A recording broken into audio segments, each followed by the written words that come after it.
لا إله إلا الله والله مجل الذين من الذين آمنوا وعملوا الصالحات وتواصوا بالحق وتواصوا بالصبر آمين يا رب العالمین. حتیٰ کہ تعریف حمد و ثنا کبریائی بڑائی اس رب العالمین کے لیے ہے جو ہم سب کا رب ہے, جو ہم سب کو پالنے والا ہے. سامعین کرام, آپ سب کے سامنے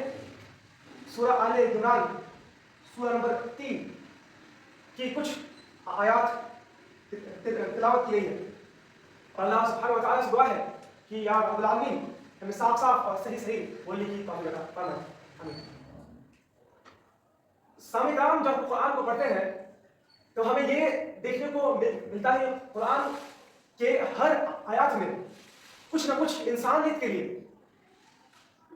اور سارے انسانی کے لیے جو اس زمین میں ہے ان سب کے لیے کچھ نہ کچھ ہدایات ہیں, بشرطے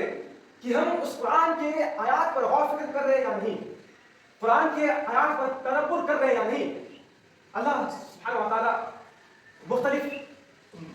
مقامات پر یہ فرماتا ہے افلا یتدبرون القرآن, کہ تم اس قرآن پر غور فکر کیوں نہیں کرتے.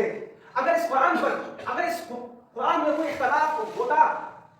اور اگر یہ قرآن اللہ کے طرف سے نہیں ہوتا تو اس میں اختلافاً کثیرا, یعنی اس میں بہت سارے اختلافات ہوتے, یعنی بہت سارے کانٹرڈکشن ہوتا. یعنی بار بار اللہ ہمیں یہ چیز کہتے ہیں کہ ہمیں اس قرآن پر غور فکر کرنا. قرآن کا اصل میں خاص کر 3 آڈینس ہے جو ہم آپ سے بہت دفعہ فرما چکے ہیں. پہلا مشرکین عرب, دوسرا یہود, اور تیسرا کرسچن یعنی نصارانی. اور یہ سورہ جو ہے مدنی سورہ, اس کا مطلب اس کا فوکس ہوگا اہل کتاب پر. اور یہاں پر جو ہے اب جو مدینہ میں قوم اسٹیبلشڈ ہو گیا ہے وہاں پر اب اسلامک رولنگ کا پرچلن ہو گیا ہے. اللہ اس میں یہ بات فرمائیں گے کہ ہمیں کون کون سی اسلامک جو رولنگز ہیں وہ ہم یہاں پر اپلائی کرنے والے ہیں. ہمیں یہ بات بتائی جائے گی کہ ہمیں نماز کیسے پڑھنا ہے, ہمیں یہاں یہ بات بتائی جائے گی کہ ہمیں کتنا زکوٰۃ دینا ہے, ہمیں یہ بات بتائی جائے گی کہ جو ہمارے پاس میں, جو ہمارے ارد گرد, جو ہمارے پڑوسی ہیں ان کا کیا مقام ہے, ان کا کیا ویلیو ہے,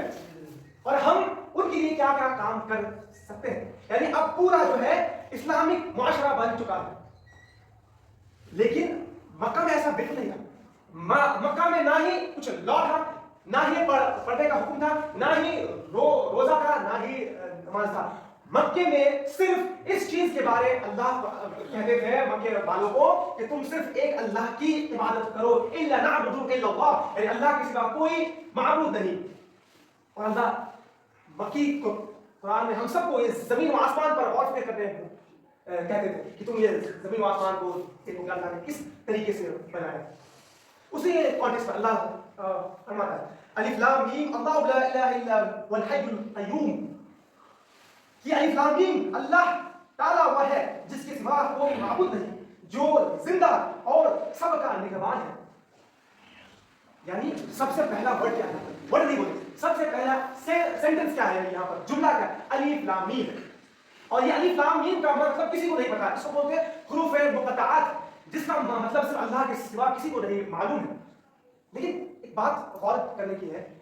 ہم یہ مسلم یہ کلیم کرتے ہیں کہ قرآن میں کوئی ایسا ورڈ نہیں ہے کہ جس کا صرف یوں ہی اللہ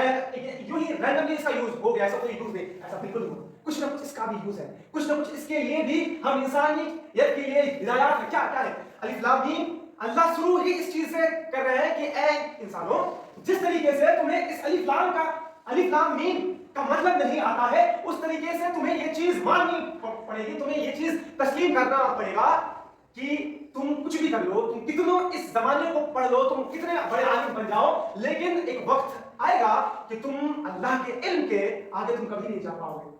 اور ہمیں یہ الف لام میم یہ سکھاتا ہے کہ جب بھی ہم قرآن کو پڑھنے جائیں تو سب سے پہلا ہمیں اللہ کے لیے غمان کیا ہونا چاہیے. سب سے پہلا غمان یہ کہ الف لام میم, اس کا مطلب ہمیں اللہ کچھ نہیں آتا, یا رب ہمیں کچھ نہیں آتا ہے, اب وی آر زیرو, لیکن اللہ تو جسے چاہے علم عطا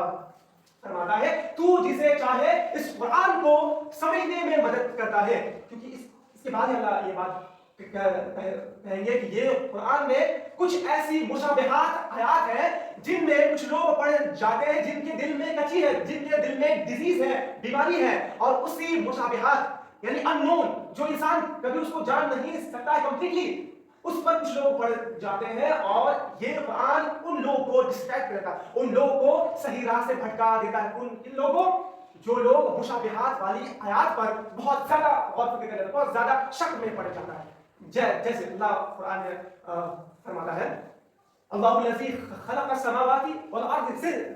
ستۃ ایام ثم استوى علی العرش، کہ اللہ وہی ہے جس نے یہ ساتوں زمین و آسمان بنایا اور اللہ عرش پر قائم ہوا. اب بہت سارے لوگ اس پر شک میں پڑ جاتے ہیں کہ اللہ کیسا ہے، اللہ کا عرش کہاں ہے، اللہ کا عرش کس ٹائپ کا ہے، ہمیں بتاؤ. تو اللہ فرماتے ہیں یہی سب چیز جو ہے کچھ ایسے پوائنٹس ہیں کہ ہم انسان کبھی جان ہی نہیں پائیں کہ اللہ کا عرش کیسا ہوگا، اس لیے ہم کہتے ہیں، اسی لیے اللہ سے ہم دعا کرتے ہیں ربنا لا تزغ قلوبنا بعد إذ هديتنا وهب لنا من لدنك رحمة، کہ اے ہمارے رب جب ہمیں ہدایات تو نے دے دیا ہے تو اس کے بعد جو دل ہے وہ بھٹک نہ جائے، وہ قلوب جو ہے وہ ہارڈ نہ ہو جائے اور ہم صحیح راہ سے بھٹک نہ جائیں. دیٹ مینس کہ صرف اسلام یا قرآن کا تعلیم ہونا کافی نہیں، ہمیں اللہ سے ہر دن ہر لمحہ جب بھی ہم قرآن کو پڑھنے جائیں تو اللہ سے یہی دعا کرنی چاہیے یا رب ہم کچھ نہیں ہیں، جو ہم قرآن کا علم جو بھی یہ کچھ بھی نہیں ہے، جب تک ہدایات جب تک ہمارے دل میں گائیڈنس نہ ہو، یعنی اللہ کا صحیح خوف نہ ہو، اللہ کا صحیح خوشنودی نہ ہو، اللہ کا دل میں صحیح فیلنگ نہ ہو کہ اللہ کون ہے. پھر اب اللہ فرماتے ہیں کہ اللہ وہ ہے جس کے سوا کوئی معبود نہیں، اور اللہ ہمیشہ زندہ ہے اور وہ سب پر نگہبان ہے. یعنی ہم مسلمانوں کے ذہن میں جا رہا ہے کہ آپ کہیں بھی جائیں، آپ گھر میں رہے، آپ چار دیواری پر رہے، آپ پہاڑ میں رہے، آپ چاہے مارکیٹ پلیس میں رہے، چاہے آپ اپنے کلاس روم میں رہے، چاہے آپ مسجد میں رہے، کہیں بھی رہے، ایک چیز جو ہے وہ ہمیشہ ہم سب کے ساتھ ہوگا، وہ اللہ نگہبان. یعنی یہ زمین بننے سے پہلے یہ زمین ختم ہو جائے گا، سب کچھ ختم ہو جائے گا، اللہ جو ہے وہ کبھی نہیں ہوگا. اللہ وہ خود اولین والآخری، یعنی وہ ہمیشہ سے تھا اور وہ ہمیشہ سے رہے گا. اور وہ اللہ کہہ رہا ہے کہ انسانوں تم کہیں بھی جاؤ، تم کچھ بھی کام کرو، تم ایک ڈیٹیلز اللہ کو پتا رہے گا اور اللہ تمہارا ہر وقت نگہبان رہے گا. تو ہمیں یہ چیز سکھائی جا رہی ہے کہ ہم اگر پرائیویٹلی کوئی گناہ کر رہے ہیں جو کوئی نہیں دیکھ رہا، نہ ہمارے ماں باپ دیکھ رہے ہیں، نہ ہمارے ٹیچرز دیکھ رہے ہیں، نہ ہمارے بڑے دیکھ رہے ہیں، کوئی نہیں دیکھ رہا، ہم چار دیواری کے اندر ہیں، پھر بھی ہمیں وہ ڈسپلن کہاں سے آئے گا؟ انسان کے اندر ایک سائیکولوجیکل افیکٹ ہے کہ انسان کو اگر فری چھوڑ دیا جائے، اگر انسان کے اوپر کوئی بھی رولس نہیں ہو تو انسان کبھی رولس کو فالو کرے گا نہیں. اس کا بیسک آپ کو ایگزامپل اگر دیکھنا ہے تو جو انسان بہار میں رہ رہا ہے، خاص کر یہاں کا پنجاب میں اور یہاں پر، وہ جب دبئی میں جا رہا ہے یا قطر میں جا رہا ہے یا مڈل ایسٹ کوئی اچھے کنٹری میں جا رہا ہے تو وہاں وہ پورا رول سے اپنے گاڑی کو چلائے گا کہ جب ریڈ سگنل ہے تب وہاں پر رکے گا، اچھا گرین ہے تو وہاں سے جائے گا، مطلب وہاں رول نہیں توڑ رہا ہے، رائٹ. اور وہاں وہ 10 سال 15 سال 20 سال رہ گا، وہ کوئی رول نہیں توڑا. لیکن جو ہی وہ کٹیار آیا، جو وہ پٹنہ آیا، تب اب یہاں تو رول نہیں ہے، یہاں تو سگنلس نہیں ہے، اب یہاں پر رول توڑ دیا. کیوں؟ یہ سائیکولوجیکل افیکٹ ہے کہ انسان کو وہاں پر جو تھا وہاں پر رول تھا، اگر وہاں پر رول توڑے گا تو انہیں بہت بڑی پینلٹیز کو پوری کرنی پڑے گی. لیکن یہاں تو کوئی نگہبان نہیں، یہاں کوئی ڈر نہیں، یہاں کوئی لا نہیں. اس کو بولتے ہیں ڈر، کہ انسان کو جب رولز کا ڈر ہوگا تب وہ نہ چاہتے ہوئے بھی وہ انسان وہ کام کرے گا، رائٹ. سو ہمیں کسی چیز کا ڈر نہیں ہونی چاہیے. ہمیں گناہ سے بچنے کے لیے صرف ایک ہی موٹیویشن کافی ہے، ہمیں صحیح راہ میں چلنے کے لیے صرف ایک ہی موٹیویشن کافی ہے، وہ ہے اللہ. اگر ہم اپنے لائف میں کوئی بھی اچھا کام کر رہے ہیں، چاہے پورس کی مدد کر رہے ہو، چاہے غریب یا مسکین کو ہیلپ کر رہے ہو، تو ہمارا موٹیویشن یہ نہیں ہے، یہ بالکل نہیں ہے کہ ہم ورلڈ کو دکھائیں گے، ہم اس کا ویڈیو بنا کے انسٹاگرام پہ ڈالیں گے اور لوگ ہمیں کہیں گے دیکھو کتنا اچھا انسان ہے.